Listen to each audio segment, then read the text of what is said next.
Okay.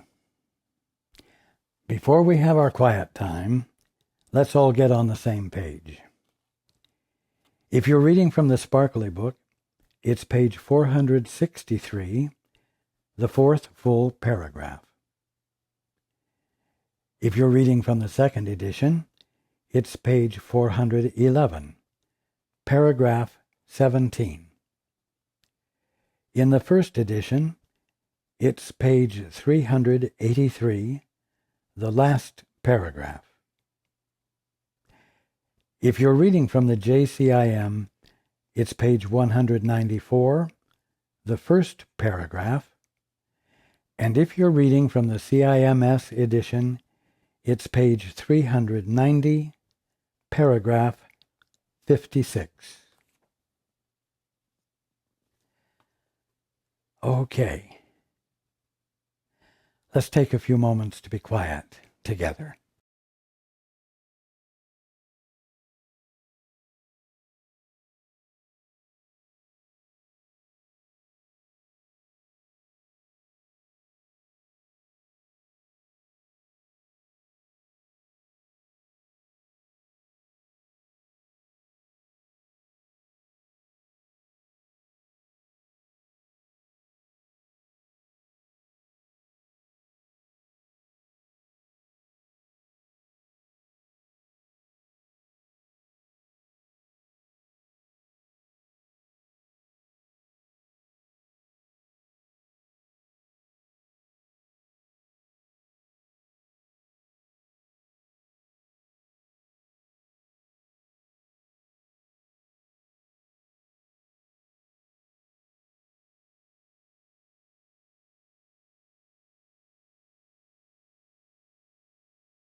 Good evening,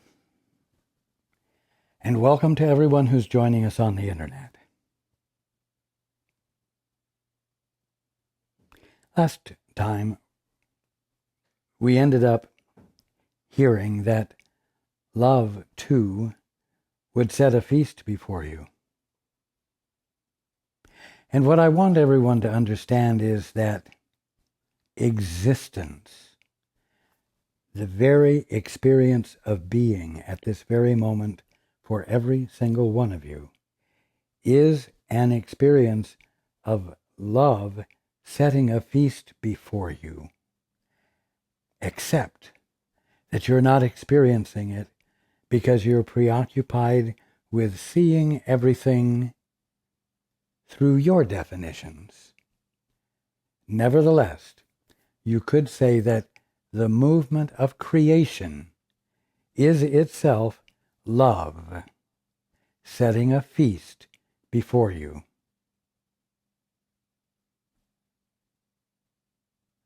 That's the only thing confronting you ever. A feast being set before you by the Father's love moving and constituting all of creation. And then we read further last time, and in a holy instant, grace is said by everyone together, as they join in gentleness before the table of communion. In a holy instant. That which happens when you stop and do the two-step and enter into the holy instant.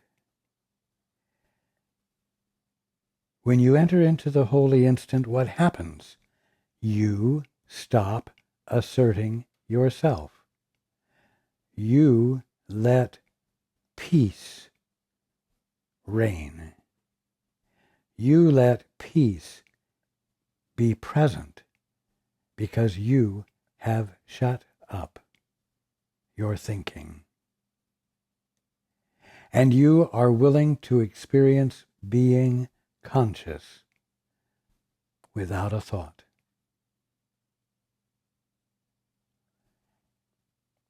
And through your practice of meditation, your practice of the two-step, the holy instant, you learn to stay in the stillness for longer and longer periods of time, not just fleeting moments. That peace that you allow is the state of grace. It's the state of grace because in the silence you are not practicing judgment. You are not practicing independence. You are not continuing to affirm your divorce from your father. You are in the womb, if you will. You're in the vestibule between the orphanage and creation itself, the direct experience of it. You are in that place where the shift can occur, the sudden shift of perception that is called the miracle.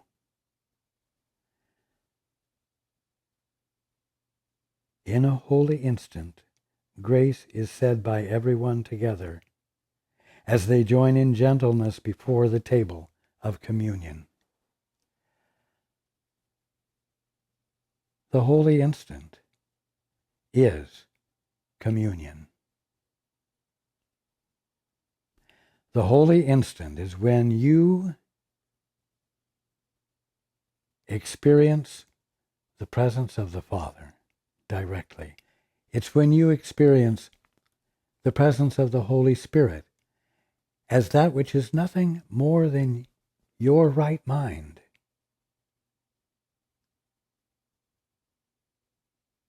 The totality of clear, conscious awareness.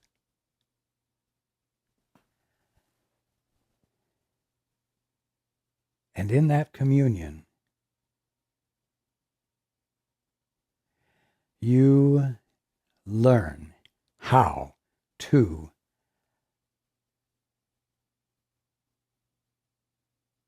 see truly. Because the Holy Spirit, myself, the Father too, have only one intent when communion occurs, and that is to have you look with us at everything you have been looking at, but from our perspective, so that you might enjoy and appreciate it as your perspective, and in that experience remember that it used to be your perspective. And in that discovery, in that awareness, you are able to willingly yield to your birthright as the Holy Son or Daughter of God, seeing everything and confirming it for what it truly is, because you're seeing it as the Father sees it. And in that, you confirm creation. You confirm the Father's will. Now, continuing in the book, I am made welcome in the state of grace, meaning in the silence, which I could say is graced by the absence of your willfulness and the dreary results of it. I am made welcome in the state of grace, which means you have at last forgiven me. Well, that may seem strange. Some of you might not ever have thought that you were holding anything against me that you needed to forgive me for. But at the very least, when you have looked upon creation, when you have looked upon all that God is being, and you have said, but I would rather define it myself, you have denied creation. You have condemned it to a level of unworthiness in your mind, because what is becoming worthy only to you in your mind is your ability to redefine creation for your purposes so that you might become a God in your own right, the definer of things, without a source of your own. So, I am made welcome in the state of grace, which means you have at last forgiven me. You have come into the silence and allowed the silence, valued what's in the womb of silence rather than what you could fill the silence with. And so you have come without judgment, completely without judgment. And that is forgiveness. 4. I became the symbol of your sin, and so I had to die instead of you. Well, of course that's not true, but that is the mutual agreement and definition that the majority of you have accepted, agreed to, and hold to.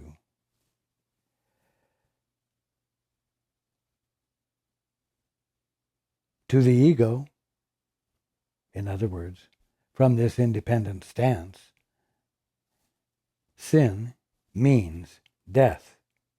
And so atonement is achieved through murder. In other words, the ultimate of the religion, you might say, of the ego is murder, and that is atonement. Whereas in actuality, atonement is life. Life restored as it divinely and truly is, because you have been willing to become still and let it register with you on the Holy Spirit's terms, on the Father's terms. You see? Salvation is looked upon as a way by which the Son of God was killed instead of you.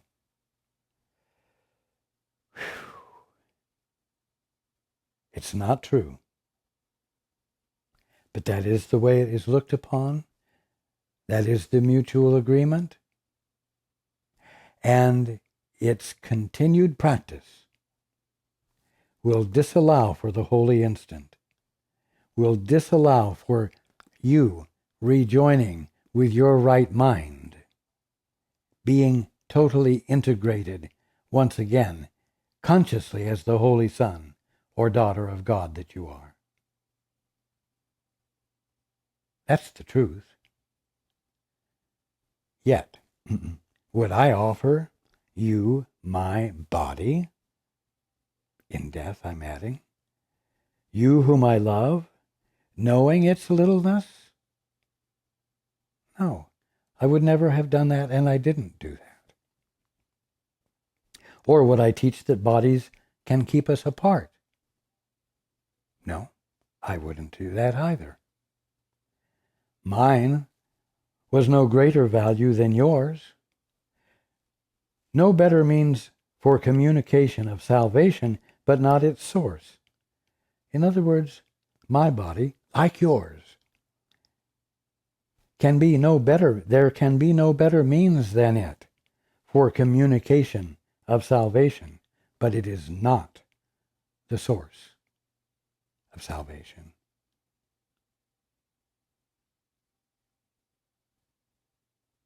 No one can die for anyone.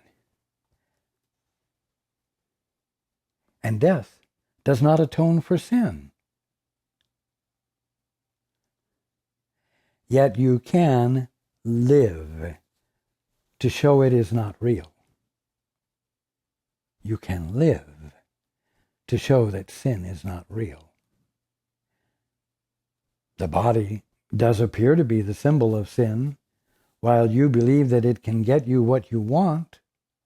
You poor little orphan, who insists on being an orphan and becoming a valid individual, a valid presence, an eternally identifiably real, divinely real entity through your private efforts.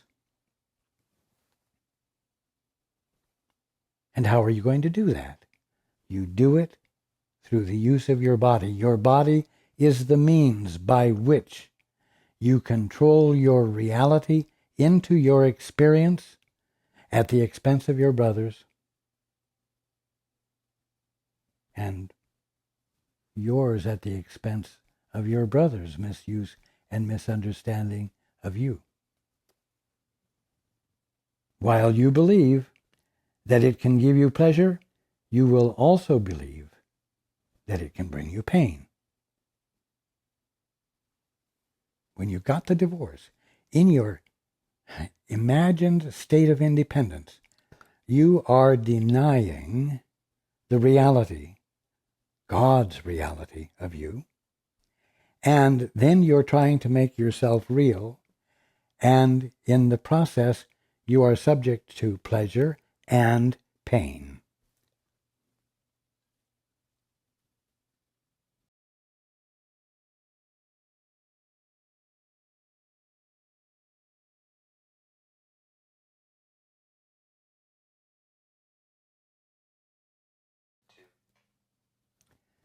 So,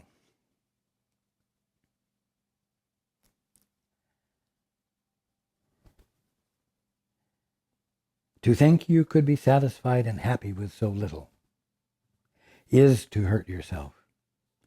And to limit the happiness that you would have calls upon pain to fill your meager store and make your lives complete. In the absence of your wholeness, in the absence of your peace, in the absence of the harmony and security and inviolability of your being, which you have denied,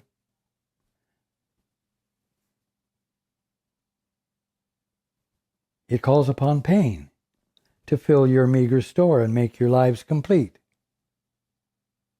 And of course, as we discussed, the experience of pain and the experience of guilt, whatever hurts, is used by you to further commit yourself to your plan of salvation, which is to achieve your wholeness on your own. And that, because it cannot be done,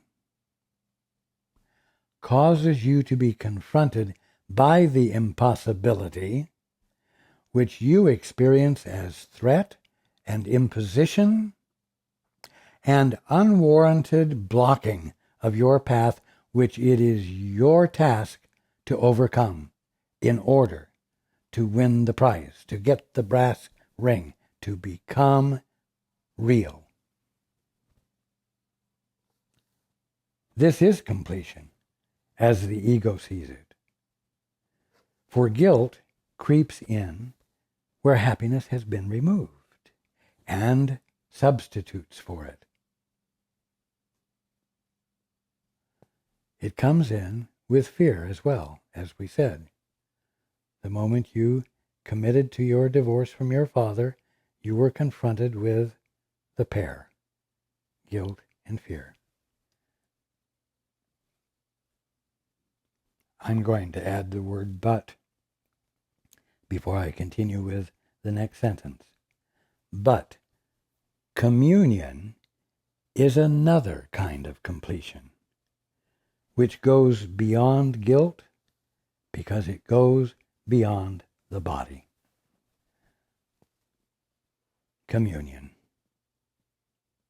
Joining with me, joining with the Holy Spirit, joining with the Father in communion, in actual connection. Not like a babe nestling into a soft blanket and having some experience of communion with its softness and its warmth. But a connection in which communication, dialogue, two-way, reciprocal experience is had.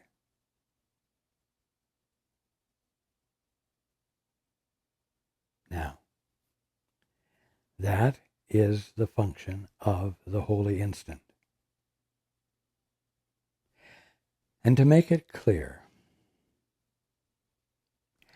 when you engage in the holy instant and you find yourself being communicated with, when you find yourself being infilled with answers, with understanding, with experience that goes beyond the bounds of any experiences you have had so far. When you abide with your guide or the Holy Spirit, and as we discussed last week, you with your guide or the Holy Spirit turn and look at whatever it was that prompted you to turn to your guide, to practice the holy instant. You, together with your brother's perspective, mine, or the Holy Spirit's perspective, will see a forgiven world. You will see the kingdom of heaven, which is no longer being obscured by the definitions you embrace now and are so confident about. Now, just as with Paul right now, when he is being with me in this fashion, in the holy instant,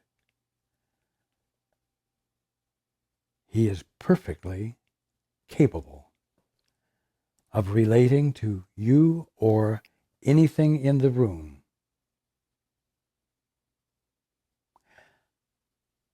His body is present, but he is not identifying with it. As it says in the Course, he has laid it aside. Which doesn't mean he's let it die, to decompose and disappear into the nothingness of all illusions. No. It means that when you turn to communion, it takes you beyond the body. It takes you beyond the self-defense that it's used for, or the coercion that it's used for to get your way, to get what you want.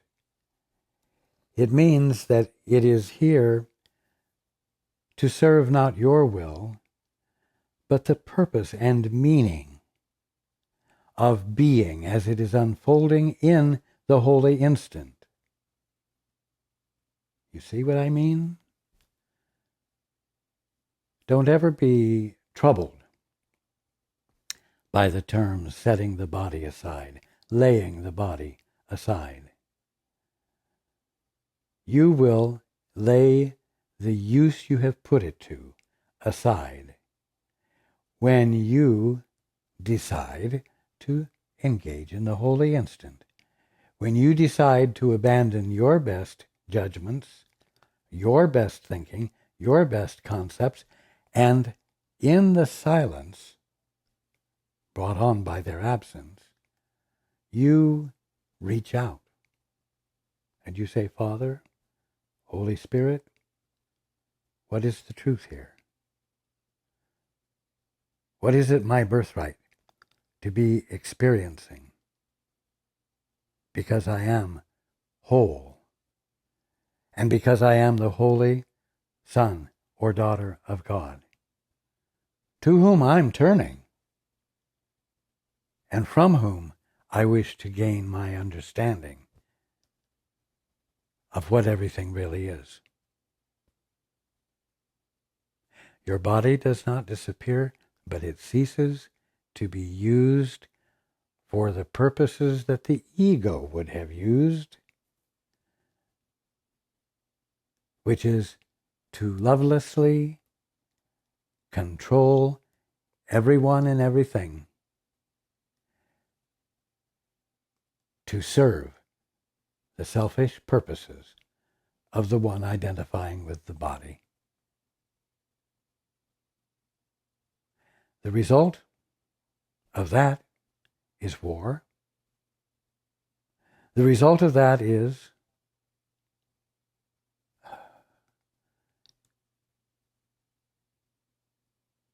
murder, death, disease, a state of conflict in which one thing attacks another thing and brings about its submission or its demise. To give this up is not a sacrifice.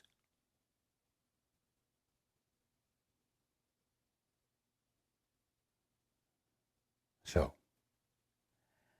again,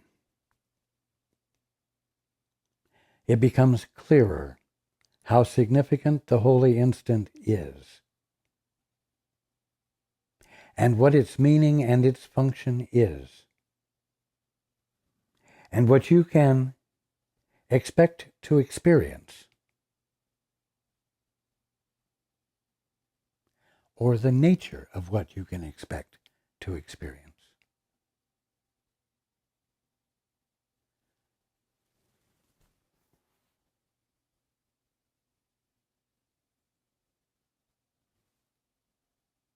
I am here to invite and motivate you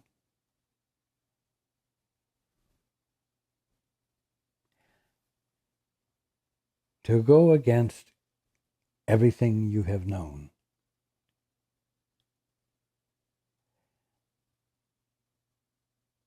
And use this simple means of doing it, which is to shut up. It is simple. Become still. Value the stillness, because in the stillness that is not objected to, you experience or are experiencing the state of grace.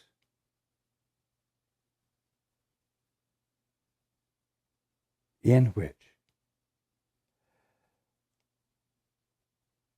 atonement can occur, in which coming back into your right mind can occur. And you will find yourself experiencing stability, immovability like the rock of Gibraltar, that can't be swayed by winds of change or opinions or any of the things that would have caused you fear in the past.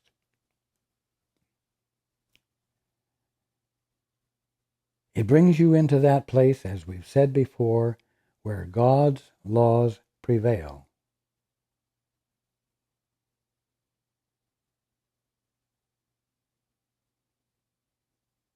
And your holiness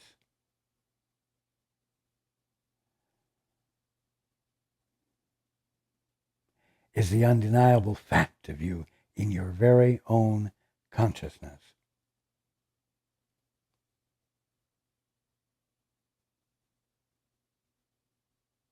Bring this gift of grace to your brothers, your sisters, your fellow man.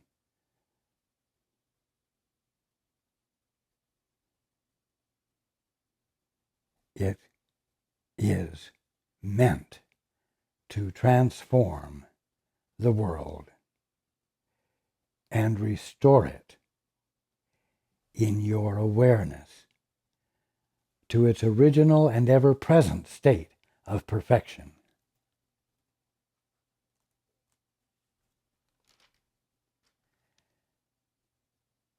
Now, I'm going to stop here for tonight, and I encourage you all to gently abide with what I've shared tonight during this coming week. And if it seems difficult, if it seems to be useless, if you seem to not be accomplishing anything, don't stop. You are doing something that flies right in the face of all of your confidences.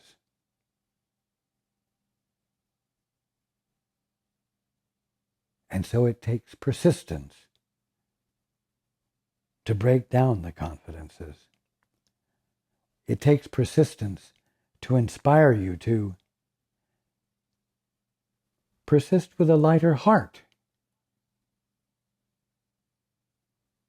Communion is inevitable in the holy instant.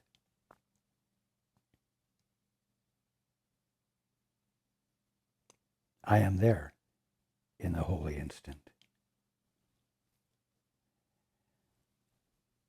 Love is setting a feast before you. I am setting a feast before you. The Holy Spirit is setting a feast before you. And you are invited to it. And you have always been invited to it. And you are always welcome to it because you are not a sinner.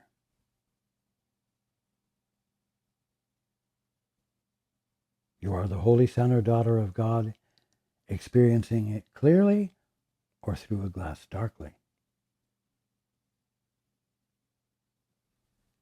But whichever way you're seeing it, you are, nevertheless, the holy son or daughter of God unchangeably.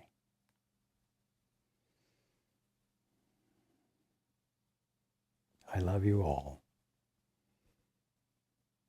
And I look forward to being with you next time.